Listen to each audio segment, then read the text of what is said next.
All right, so what do we got? We got the Acacia 9-hole cup.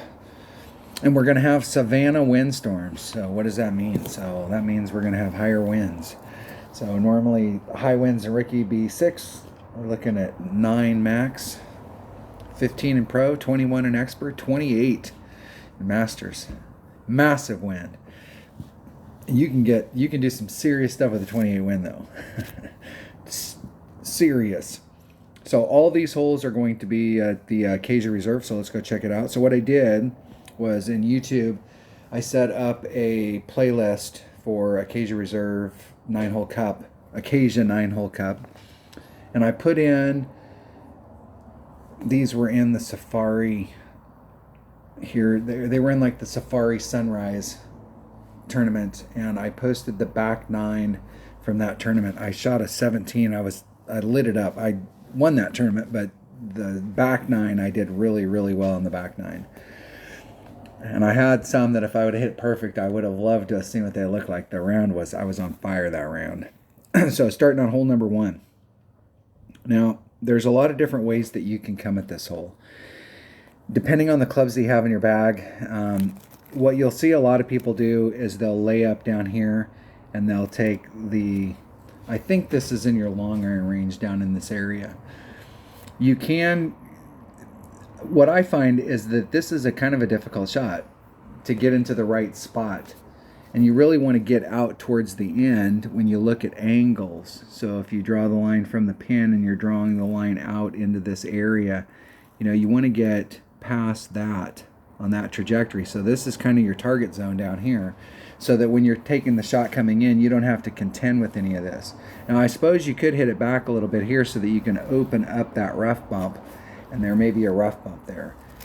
More from the other side, you can try and put yourself down into this area and you've got a straight up rough bump, straight up T rough bump. But if you're trying to get to the other side, anywhere over on this side, there's several ways that you can do it. So you can do a max overpower, just a standard shot, trying to bridge the gap over here, and you're going to need something that's got lots of topspin. So if you bring out like an extra mile, you could probably get it down with a power 3 ball. But if you brought out a big topper, which gives you more topspin, you may have to bring out a bigger ball in order to get that done. There is a max overpower hook shot that you can do from this side where you come over to here and your goal is to try and stick it out here. I found myself actually overshooting that shot more. You had to put the topspin in order to get out, and if you didn't put it on there, you'd end up getting stuck over on this side. It was really finicky to actually get it to stick on the green, on this fairway, even though the fairway's pretty big. And what you'd find is you'd end up over here on the other side in the rough. But if you make it and you stick it up here, you've got a wedge to the cup. Now, there is a max overpower hook shot that you can do on this side with an apocalypse. So if you have an APOC, if you start off on this is the first cut, this is the second cut, this is the third cut. On the transition between the second and the third cut, I was half a ring. So like my yellow ring, I was dead center bullseye right there on that transition. And then I moved it to the right a half of my yellow ring. And then did a max overpower hook shot with about 3 topspin. And I used an APOC, a Titan, APOC 4, a Titan, half a ring into the third cut, 3 topspin, maximum left-hand side spin, max overpower hook. And was able to get my first landing here, and then was able to just bleed up and ended up actually on the green, like probably 3 yards away. Over here, I think the best that you can hope for over here is that you can get out into your wedge shot. When this hole first came out, the very first time I ever played this hole, I tried a max overpower hook shot over here and got it to come over, and then made the shot. And then I worked on that shot for the first couple times it was in a tournament, and then went to this side, because this side you actually have an opportunity to get on in one, and over here I think the best that you can do is get wedge in one. So I will definitely be going to the right. Hole number 2. I like it when you have lots of different ways that you can play a hole, especially depending on the clubs you have in your bag. This hole right here, oh my gosh. So first of all, I will tell you that it seems like when you're out here setting the shot up, let me zoom in a little bit closer. Like this fairway runs all the way out into this area. And it seems like you could bridge this gap where you could come from here and you could get over to the other side. And I think you probably can if you went straight at it, but you're not obviously not going to stick because you're going to run out of fairway really quick. So you got to put some right hand curl on it some right hand movement in order to get it to go down this lane, and it's just not going to happen. In rookie, if you bring out a big enough ball, you can get you're definitely going to be 1 bounce, 2 bounce running down towards the end. And if you end up in trouble anywhere really in front of that line, it's pretty easy. Even if you're back in here, you can still recover. Obviously, the farther back you are, the harder it's going to be to recover. But if you can get your first bounce to at least get you over this stuff, anywhere you land on the other side, you should be okay. But trying to go for it all the way down to the end on shot number 1. But what a lot of people will do, especially if you're bringing out lower power balls, is just trying to get your ball right here. And it is a long ways from here to get to this green. I mean, like, look at the it's almost as long as the drive. I mean, it is long. So you definitely, if you've got lower developed stuff, you're going to want to bring out whatever you have that hits the longest, which will probably be your big dog. In most cases, if you're laying up here, you're probably not in a bad shape to bring a big dog or a cataclysm or something of that nature. If you're trying to hit over to this side right here, you have much better options. You can bring more accurate stuff for sure. You can still use a sniper from over here, but I think a lot of people, depending on, unless you have a maxed out sniper, you may have some distance problems, and it's better to either bring out a bigger ball so that you can help your club, the club that you want to use, or bring a bigger club, even though that may not be the club you want to use. It's the club that will get you. This hole right here is a super tough Albie, in my opinion, and super tough. But if you can get up into this zone up here, then you have some options going towards the cup. So you can do a rough bump. You can go straight at it. You can try and backspin it. You have lots of different options if you can end up in this zone. Coming at this hole, and the shot to the cup, I'm gonna start out at plus 30%. I'm not sure if on the drive if we need to add something or what the deal is on the drive, but on this shot, the second shot, I'm gonna start at 30% and go from there. And in order to get out to this area, you need a 5 power ball. You may be able to, depending on the wind, use a 4 power ball, and you may have difficulty with a 5 depending on the wind.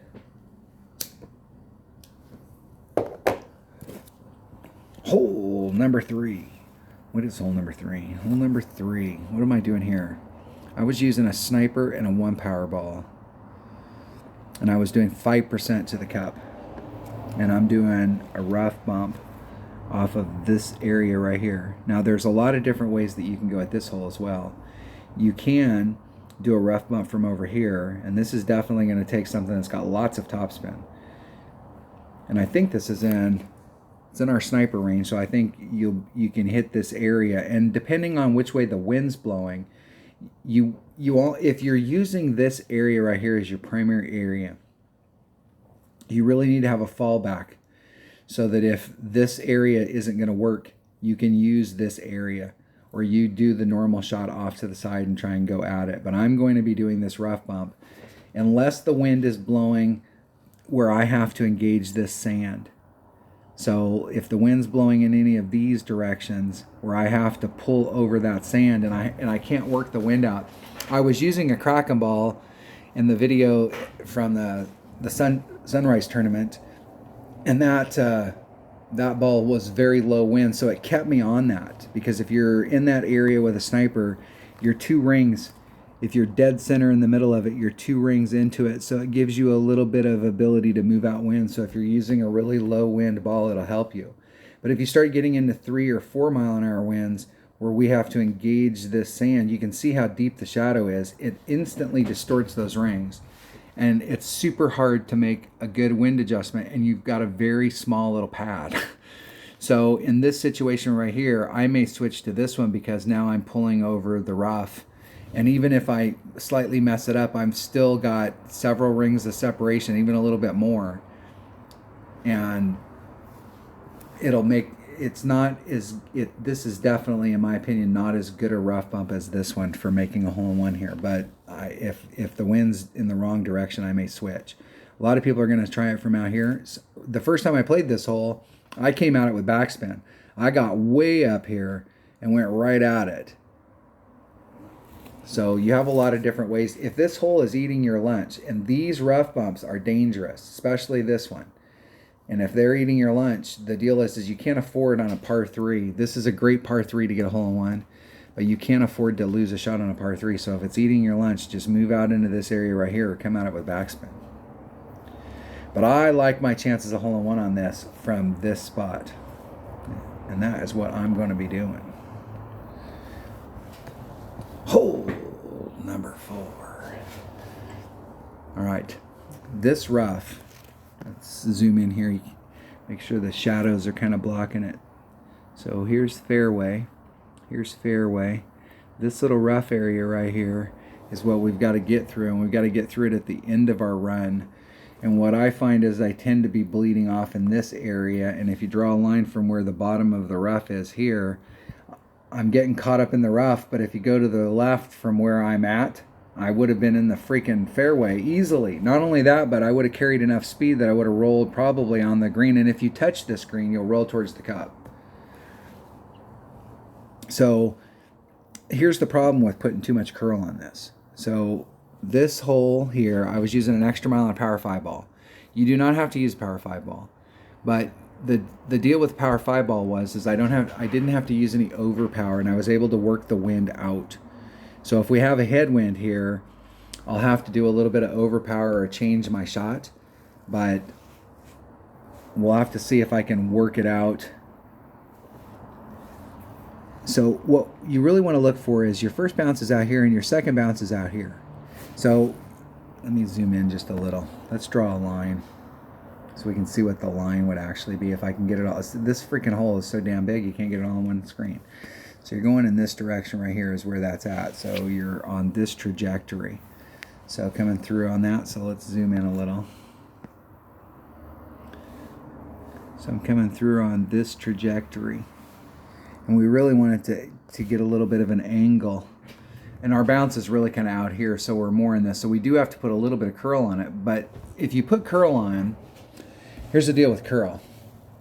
You put curl on it, and your first shot, so you put a little bit of right hand curl. So instead of the shot coming straight in, the shot comes in at a little teeny bit of an arc. And here, that doesn't seem like a big deal. Even on the other side of here, it doesn't seem like a big deal. But when you get out here to where your second bounce is, it puts you in the rough, and you'll clip this rough, and you'll bleed out, and you'll end up right here, which isn't a bad shot. You may get caught up in the rough, and it's still not a bad shot. It all boils down to hitting it perfect. But in this case, you may bleed out a lot of times if you over curl it. And I mean, it is very sensitive. You have to put very little curl on it, or you'll get caught up in this rough and you'll end up getting caught right here. And where we really want to be is on the other side. So it's a very tricky shot. You definitely need to hit it perfect, and you need to work it out with your clubs, because everybody out there is going to have a different ball inventory and different clubs.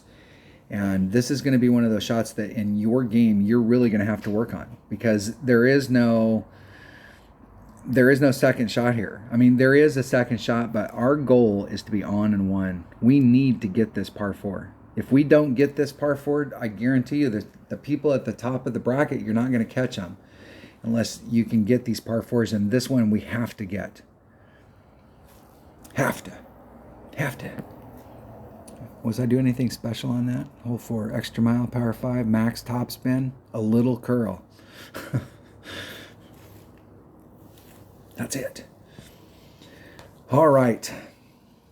Grizzly. I was using a turkey ball. So that's a 2 power low wind ball. I was doing plus 15%, and I did right around 4 backspin. I think it was just like maybe a sliver over 4 backspin, but it was pretty damn close to 4 backspin. And I started off on this side with a Grizzly and a 2 Powerball. Now I'm not sure with variable wind if we can always count on that. So I'll have to look at it. Like, we may not be able to always do this with a katana. We may have to, in some cases, bring out a Kingmaker in order to push the red line forward because of wind, so that we can still work the wind out. There is a rough bump that you can do from down here, but you definitely need something with some topspin, and you can bounce it over. This is one of those ones. I like the shot from over here just because there's so much movement down here. The thing about hitting from over here is that you hit to the same spot. It bounces over, and the wind's a little bit higher, and it pushed it off half a millimeter, and that half a millimeter was higher up the hill, and now the ball takes a totally different trajectory when it gets down to here. And so there's just so much movement. Like, you look at the screen right there and you see all the little orange scribblies. That's how much movement's on that. You can see all the little shadow lines on this green when you're coming at it from over here. And so it's very easy for your ball to get off trajectory. And I'm going to start the week off here, and we'll see how it goes. But I do know that there is a rough bump from here, but I'm pretty sure the 4 backspins from the other side. Hole number 6. Hole number 6. What do I got? What do my notes say? My notes say extra mile, Kingmaker, Grizzly, plus 30% to the cup. Sniper, I was going to, if I am in my sniper, I'm going to hit it at 1.5 per ring. Hole number 6. So the second shot, the deal is if you don't quite get the distance you're looking for on the drive, and it's pretty tight, if you got a 3 Powerball and you're like in front of that line, well, maybe in front of that line, you're somewhere down in here, you're in your long iron range, max long iron, but if you're just a little bit back from that, you're in minimum wood. So it would really depend on which way the wind's blowing. So if you find yourself in that in-between position, if you were getting tailwind, it's probably a better deal to use your long iron and run a little bit of topspin. But if you're getting headwind, it would probably be better to be on the other side because it's easier to work the wind out. The one thing I will tell you about this green is it is super, super easy to roll off the back. Because if you miss the cup, even by just a little bit, and it's got any speed, it'll dribble down. It'll be one of those things where the tail is like an inch long, and it keeps going, and it keeps going, and it's the Energizer battery, and it keeps going, and it just rolls off the back. You'll be lucky if it sticks. It's super easy for it to just pick up enough momentum when it's rolling down the hill if it came with any speed and roll off into the rough down at the bottom. And it's very easy to get from the rough into this sand trap. So like, it would be better if you're having to put on topspin to be a little, I wouldn't put that ball guide much past the cup, because if it starts rolling past the cup and you miss the cup, you are in big, big trouble. Big trouble. So on the drive, our goal, and I've tried this, I tried for a while to see what it would be like if you just pounded it to get out to here, because what I was looking at was the rough bump. So if you really tried to get out into this area, this T rough bump right here, having a really good rough bump look at it, and there is a shot out there. There is a rough bump shot that's out there, and it's once again, it's one of those deals where you have to hit it. If you don't quite get enough distance and you're here, you don't have quite, you're more on the eye for the rough bump as opposed to being out here farther where you're in the tee. And there was also a club difference. So like I was trying to get into my short iron range was what I was trying to do. And you can get into your short iron range if you can hit it out there far enough, and there is a rough bump that you can do. Most people are going to hit out into this area right here and then come straight at it. And with your extra mile, it's even with as long as you're not doing a bunch of overpower, you can, with a power 3 ball, max topspin will put you out there very nicely. And there is a great shot to the cup. And like I said, I was doing plus 30 to the cup.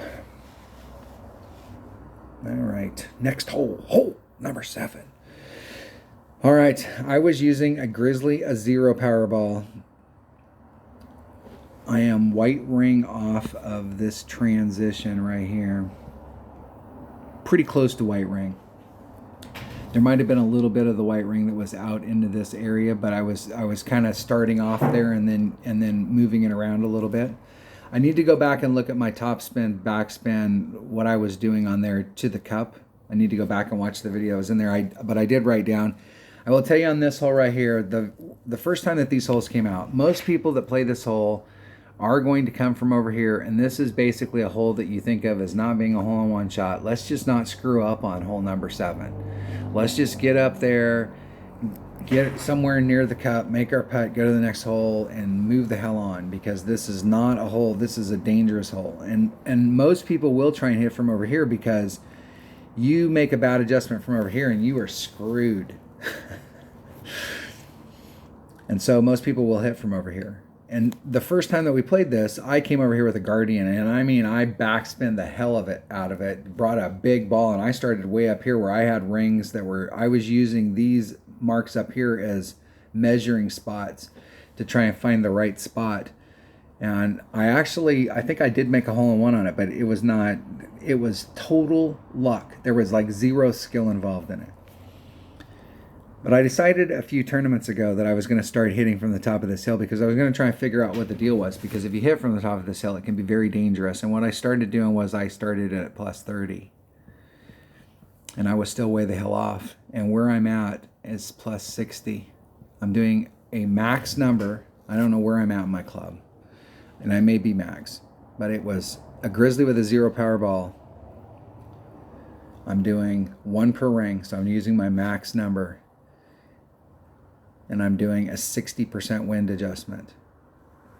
Now with a 0 power ball and a maxed out Grizzly, I probably should be using 0.9, but I'm pretty sure when I switched to this number, I was actually using 1. So I'm going to start at 1, and if I may be off, I may drop to here and see what difference that makes. But this is where I'm going to start, is 1 per ring plus 60%.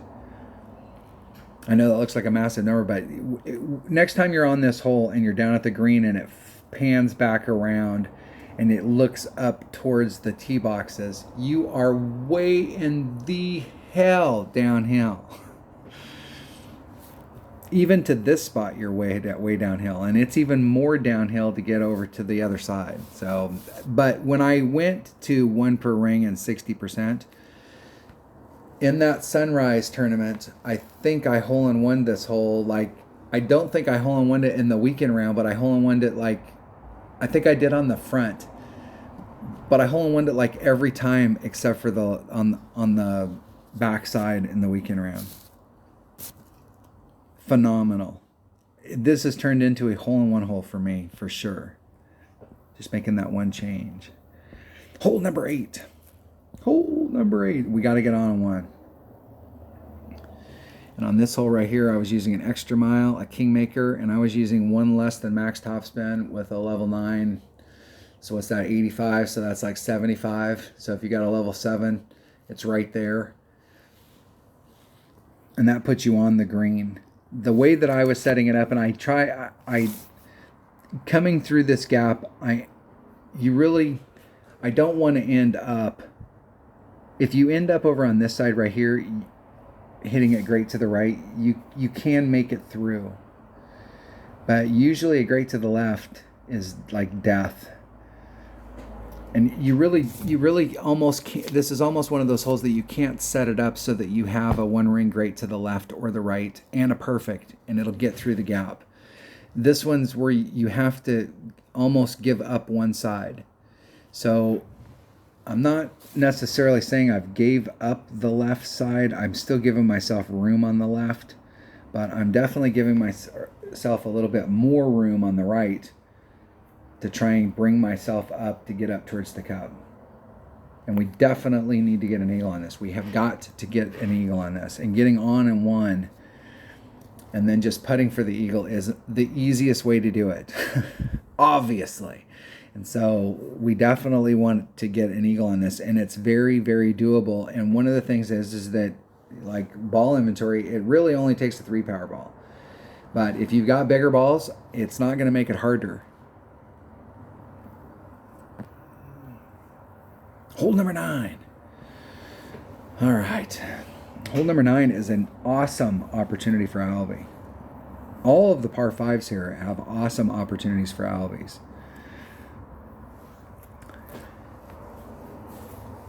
With a extra mile, a kingmaker, trying to get out into this zone right here, and I'm not sure on the distance. I'm sure that I was doing, because this fairway is so damn wide, I'm pretty sure I was doing max overpower on it.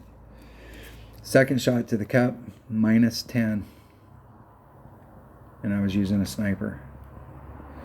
And this hole is one that it's very easy to end up where it runs past the cup. You can recover from that. It's not like you'll end up in the rough, but you may end up with a really long putt. But I think that if I remember correctly, we've got to get our ball guide like right to the cup. It may be even just a titch short, but I think it's right at the cup in order to get that to go. But I do know that when I switched to a minus number here and started taking numbers off, because from where you're at right here to where the green is you're definitely uphill. And by taking a little bit off, this is absolutely an albiable hole. And it doesn't take a monster drive to get out here in the right spot to do this rough bump. But you're definitely going to have to find out with your clubs, like pay attention to your yardage mark when you hit that shot and see what kind of shot you had. And if you're in the right spot, then you know, hey, I want to stay in that range. But if you're short, you know, like, hey, what am I going to have to do to pick up that extra 5 yards to get me into the range where I can do this rough bump? That's the one problem that you may have, is that if you undershoot it, or if you don't bring out a big enough ball. You got to respect these par 5s. These par 5s are awesome. And like this par 5 is absolutely albiable. And you could probably get it done with a katana, but this is one of those holes that bringing out a kingmaker or a titan is not going to do anything except help you with every shot. But if you do find yourself in a red line issue here, I see a lot of people try and bring it up through here. It's problematic to try and bring it up through here because this picture isn't representing how freaking steep that hill face is.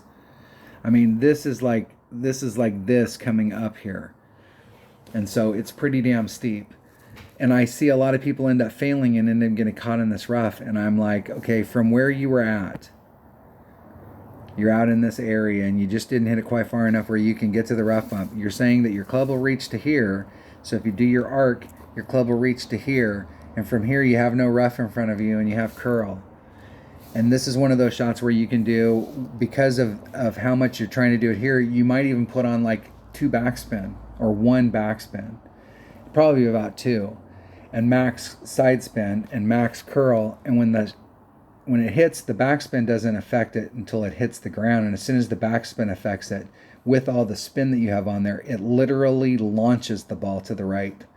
And the more backspin you put on it, the more it'll launch the ball to the right. And it's super easy to recover by going this way. It looks like it's a lot harder shot, but it's one of those shots where you put it out there at the red line.